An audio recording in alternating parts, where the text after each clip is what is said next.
Can you tell people who don't know you, like, who are you, where you came from, who is Taylor Higgins? Small town girl, born and raised just north of Boston. People are like, how did you get into writing? Why write books? And it's truly just been my vice. It's been how I deal with things. So I just started putting pen to paper and found that that was my biggest passion through that. In my spare time, though, I should say by day, I'm a matchmaker and a dog mom, just a normal gal. Right. Oh my God, phenomenal. So many questions about that as well. But what got you into writing your first book? Pain. I felt like, so I went through this devastating relationship, and I'm like, there's no way anybody can relate to this. Who would I even talk to? I tried therapy. I tried, you feel like you kind of exhaust your friendships and your resources and the people closest to you. So I'm like, where do I Yeah. go from here? Started writing things down. The more I spoke about it, the more I actually realized this crazy story that I thought nobody could relate to, more people could. And I was like, I think I might be onto something here. So Right. a And book, for, go ahead. no, a story is born from that. Between the stitching, can you kind of describe? So it was a memoir. And by the way, it very much felt like a beach read, though. It did not even seem like a memoir because some of the stories in there were so incredibly crazy. So will you tell our listeners basically the arc of the book and of your life, Sure. essentially? Sure. So I wrote it actually. It started when I was in my early 20s. Young girl meets baseball player, kind of taken by the lifestyle. He played minor league baseball. And I was just really interested. It starts off as a what I thought was a love story, and then he became someone I didn't think he ever could be, lies, manipulation, cheating, all of the things, but to the most excessive level possible. And so I kind of document through in like almost like a diary format, like it should feel super personable. And I take you through what I experienced in real time and how I was feeling. Right. So it's so interesting because so many of those stories I feel like we have all gone through in one way or another, maybe not to that extent, but can you share some of the stories? Because I know it's like, listen, we meet this guy, we fall in love, they seem amazing, we don't see any of the red flags, we meet their parents, they meet ours, but then things start to crumble. I know there was a very weird relationship that he had with his mother, right? Yes. And I knew that from the start. Like they were kind of not incestual, but very close. Like she'd clip his toenails, manage his bank account. Like there was just like little things like, huh, okay. But nothing at first. Yeah, I can look past that at first because we have a great connection, right? He's the one. He's telling me that I'm the one. I'm hearing all the things. We're building a life together. So he love bombed you at the beginning too. Totally, totally. Yeah. Yes. He was, and like he was the kindest person. If you met him, you'd be like, I don't get it. Soft-spoken, really quiet, reserved guy, says all of the right things. And then as time went on, he just behind who he was behind closed doors became so much more Right. scary. Right. And can you talk about, I mean, I know you share a lot of this in the book, but some of how he would react, like you would question him on things or you would bring up some stuff with the mom and he would like throw himself on the floor and have a temper tantrum, which didn't fit who this original personality was, right? Yes. And it was like the slow unfolding of it too. So at Hmm. first it was just, a little explosive. And the next thing there was when confronting him about any type of, why your phone's face down or your mom is asking about why your bank account is at this number and it should be at this number or why you spent money on me. And I'd ask him certain things and it just would become the problem was like, just attacking you, jumping on you when you were trying to ask a simple question and it just grew from there. Right. And what's interesting is you talk about how there was a time where I guess he ruined a wedding or something. There was like a big scenario with your cousin, was it? My cousin's wedding, At yes. your cousin's wedding, and there's like this whole blow up, and you end up with blood all over your dress, and the whole family. And I mean, I could see it, and this is why I guess they're contacting you to make this into the screen. But as everyone's kind of coming out of the wedding to see what's going on with you in the parking lot, including the bride and groom, and it's just insanity. And I would assume that a lot of people would think, okay, that's the end of this relationship, but you stayed.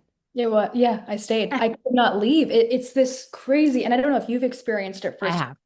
but it's just when you're in it, you cannot see through it, and everyone around you is telling you you have to leave. This isn't right. You know it's not right, but Yeah. removing yourself almost feels impossible. And what it takes to actually get to the final moment, and that final moment that actually makes you leave, nothing like what you'd expected. It's not those grand moments. It's in the smallest, most private moments, I feel like, that we experience, like, I have to leave. I can't do this anymore. Right. So you talk about him having a bunch of different personalities that kind of unfolded later. And Mhm. you find this laptop as you're in a closet, I think cleaning up stuff for him or something while he's Yep. away. And you find that he's been having these chats with women and men and sexually explicit chats. Wait, so what I was curious about with that is, was he kinky and like that with you? No, like our sexual life was very vanilla. I mean, it was pretty cut and dry, nothing crazy, nothing experimental, like nothing what you would think. So you can understand why seeing Yes. all of that, I was like, who is this person? And he denied it and he said it was his brother and all sorts of stuff. By the way, did he ever eventually come clean and admit to you why he was behaving in all these crazy ways? Never, Do you never. think he read the book?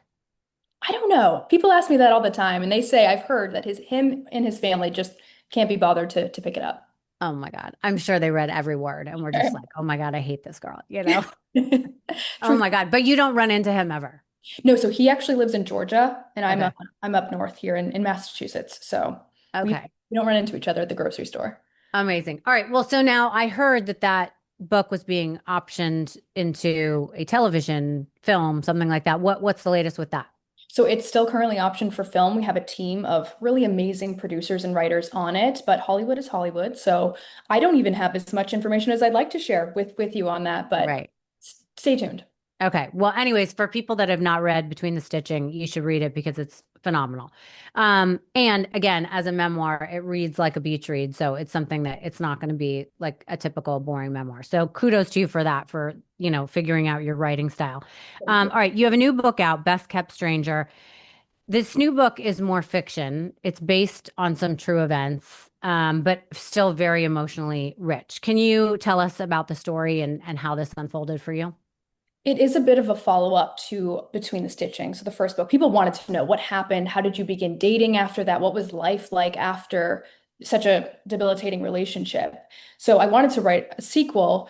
And now while this is fictional, it is still answering, who was I when, because that Between the Stitching ends. I meet a great guy and I told myself I could never attract somebody like that first book ever again. I couldn't do it. I could spot a red flag from a mile away. My radar, spot on. I was wrong. And I attracted that relationship tenfold. So to think that like I could spot all those flags and I've been through and I've healed and all of that stuff, it didn't matter. I actually did it again. So I document this second relationship and how you can go through something really hard and it can still happen again. Right. No matter how sharp you think your tools are, you can still do it again. And then I also talk about who was around me, my upbringing. Why was I okay with these types of relationships? What happened? So my mother and I have a very uniquely intimate relationship. We always have, and it caused a lot of, I think, issues when it came to my romantic partnerships. Right. So you start this book off, the mother's character is Claire, Yes. the your character is still Taylor. And it starts off very much talking about Claire and where she came from and her upbringing and how then who she is as a person and why. And then the story really talks about her obsession with loving you. I mean, it's very clear she loves you even more so than the brother. Do you really have a brother? I Yes. do. Yeah. Yes. Okay. So she talks about how she's really obsessed with you and you could do no wrong and you are the chosen one, and how that ends up affecting relationships because relationships end up almost triggering her or threatening her. And so it's almost like she wants to keep you in bad relationships because then you keep running back to her. I mean, did I get that kind of right? Spot on. Correct. Yeah. So, and it's interesting because I think, and I told you, I have a terrible relationship with my mother.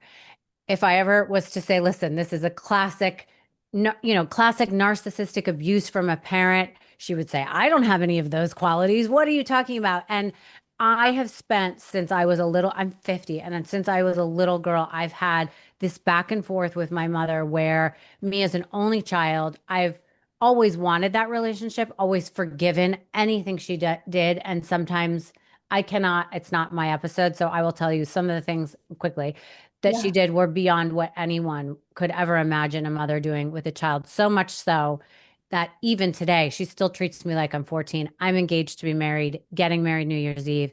my fiance actually disinvited her from the wedding last week Wow. because of her own behavior. And it was the first time somebody actually stood up for me because most of the time she tries to develop a relationship with the man to then say something's wrong with me, you Mhm. know? And this was the first time that someone stood up for me instead of took her side. Anyway, enough about me, but I totally understood that. And for me, that stood out in the book, and that weaving of that relationship was something that I was like, oh, I get this. So anyone that has experienced that relationship with a parent that is overbearing and loves them so much, but it almost seems like hatred. Yeah. Yeah. And that's what resonated with me. This is why exactly why I was so excited for this conversation because I knew you could relate to some of the content, and I Yeah. love that you shared that. So thank you. Thank you.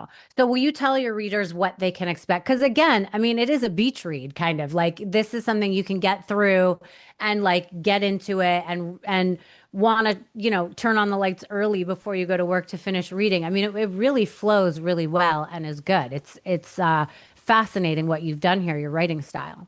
Thank you. Thank you. I love writing psycho thrillers, so that's kind of my theme. But I really like to just pull on the real, like relatable day-to-day stuff, so the little moments. I feel like that's why people enjoy my writing overall. That's what I would say. But what to expect? So twisted family dynamics, okay? Mother-daughter dynamic relationships. If there's a strained mother-daughter or parental figure, strained relationship with a parental figure, this is a huge story for you. Um, Mhm. and then toxic and abusive relationships. It sounds like a cliche. I don't even like to use the word narcissism anymore because it's so overused, but it's still such a big issue. So, walking ourselves through painful relationships and how we heal from trauma is always going to be a thing. Yeah. So talk to me about writing though, because so many people in this day and age, first of all, use AI now, but also have a ghostwriter, and your voice is very much your own. Can you talk about what the process is for writing for people who really feel like they have a story to tell and they don't know if they should do it in a fiction way, nonfiction? Like, how do you get started? That's a great question. It's one of my most frequently asked questions because everyone has a story to share. Like Yeah. I said, it's big. For me, my process is very simple. I enjoy writing to my core, so I just sit down, open up a Microsoft Word document, and start letting it flow. I do a little bit of. I'm a very linear storyteller, so I need to go through each chapter before starting anything. I will sit down with a notebook and just kind of plot out the expectations of like ballpark how many chapters I'll have and what I'd like to achieve in those chapters. But overall, it's almost like a surprise. So this story, I began it and the ending has transformed probably three different times. I almost find my way through the story as I go through it. So That's what I was going to ask. Like, do you know the ending when you started it? I thought I did, and it changed, like I said, three different times. So Right. I think, yeah, you think you have a great beginning, you think you have a great ending, and it does. You get into the story and magic happens. It just hits you sometimes. And when you're writing, do you follow an arc of the story and kind of plan out what it's going to be, or you're actually writing dialogue as you go through it? As I go through it, I really don't plot too much before. I feel like when Okay. there's too much structure, you almost box yourself in, and you feel like if you're not achieving your goals that you've set for yourself, it can get a little hairy. And now everyone, their process is different, of course, Yeah. and it's such a personal thing, right? Process. So if you are looking to tell a story, figure out what works for you. It's a lot of trial and error too, but start by plotting it, and then arrange your thoughts to make sure you get it out on paper, but just begin. And what would your suggestion be for people about character development? Like that, I think is very hard for people to really separate different characters and have specific traits to each one. Yeah, you have to think of like people in your day-to-day life too, and Hmm. you can't make, everyone, the whole point of Best Kept Stranger is, and that title alone speaks so much. So we all have parts of ourselves that we don't want the world to know about. There's always parts of ourselves that we'd like to keep hidden. You have to expose all angles of a character. So if you want really true character development, we have to hate you at one point. I have to love you at one point. You have to disappoint me, and you have to go through all of the feelings. Every character must make you feel all of those things. So while they're doing horrible things, you should almost feel bad for them and vice versa. So take us through the journey of the emotional state that a human would go through in on a daily basis. Yeah, I love that. Claire is such a layered, unsettling character. I mean, I know she came from your relationship with your mother, but how much of it is true? Can you talk about your relationship with your mother a little bit? Today, this is actually the first time I'm talking about it, which is it's so exciting to share. Our relationship is really strong today. I'm really proud of us. There was a period of time we didn't speak for years because of the events that unfolded in this story. Mm, Many of them are true, plenty of them are not. I will leave that to the reader's imagination to figure out.